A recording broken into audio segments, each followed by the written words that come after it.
Cabinet मंत्री कृष्ण बेदी का बयान सामने आया है। सिरसा से ये बड़ी जानकारी इस वक्त आपको दे रहे हैं। एसआईआर को लेकर उन्होंने प्रतिक्रिया दी है।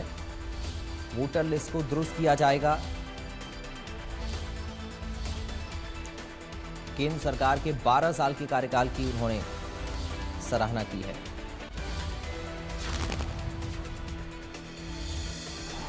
भूपेंद्र हुड्डा को कोई नहीं सुनता है, ये कहते हुए निशाना कृष्ण बेदी ने साधा। कहा कि वो बिना सिर पैर की बातें करते हैं। भूपेंद्र हुड्डा को लेकर भी बयान कृष्ण बेदी की तरफ से दिया गया।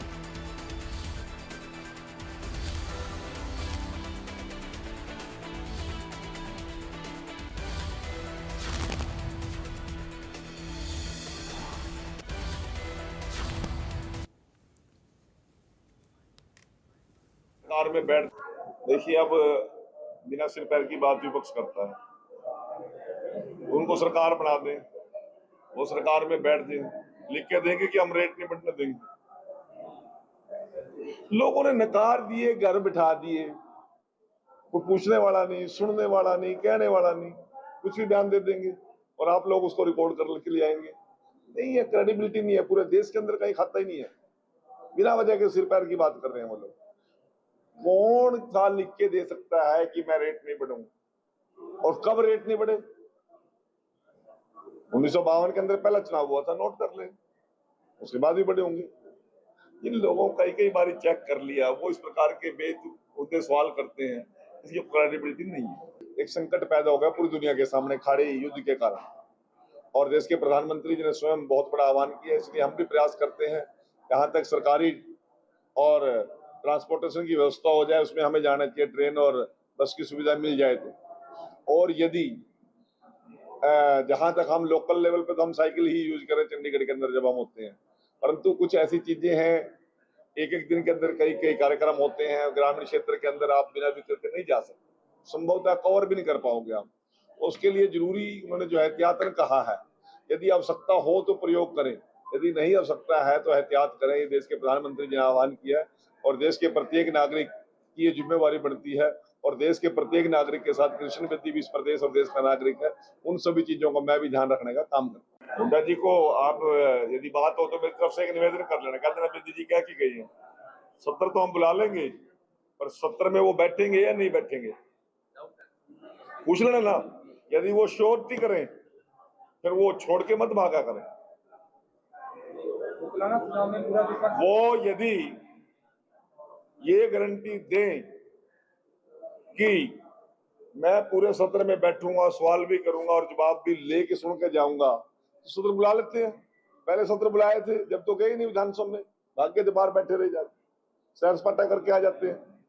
जब विधानसभा के अंदर बजट सत्र था तब एक दिन नहीं रुके, उससे पहले जितने सत्र थे कभी नहीं रुकते। बात करेंगे सत्र बुलाने, बुला लेते सत्र, बताओ किस दिन बुलाना, रुके सही ना। बेआधार की बातें करने का आज विपक्ष ने काम छेड़ रखा है और इसीलिए उनकी क्रेडिबिलिटी दिन प्रतिदिन घटती जा रही है, लोग उन पर विश्वास ही नहीं करते। अब भूपेंद्र हुड्डा जी की पत्रकारी सुनते हैं, कांग्रेसी भी नहीं सुनते और करके भी नहीं सुनते, वो आप ही को जो कुछ बता जाते हैं कोई बिना सिर पैर की बात है।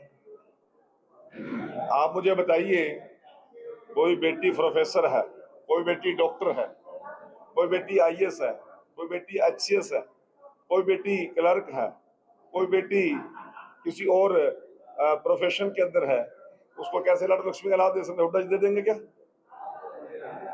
एक आर्थिक तौर पर कमजोर बहनों को मजबूत करने के लिए, सशक्त करने के लिए कुछ पैसा उनके हाथ में चला जाए, ये योजना बनाई थी।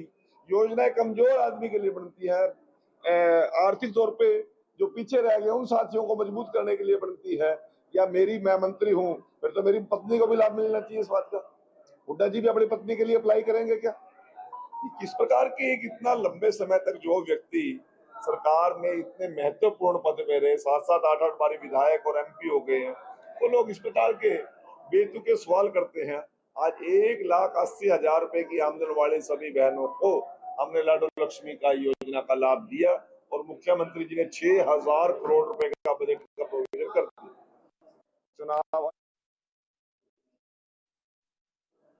वोट शुद्धिकरण का एक 15 जून से लेकर 14 जुलाई तक एक सघन अभियान चलेगा और उस सघन अभियान के अंदर जो मतदाता दुनिया से चले गए, कोई यहाँ से कहीं और जाके उसने रेजिडेंस अपना डोमिसाइल कहीं और के हो गए हैं, या हमारी कोई बेटी शादी करके दूसरे शहर में या गांव में चली गई, या कोई ऐसा व्यक्ति है जो नई बेटी शादी होकर हमारे बूथ पर आई है, या 18 साल के युवक और युवतियां जो नए मतदाता बनने हैं, उन सभी को उस वोटर लिस्ट में अपलोड करवाने का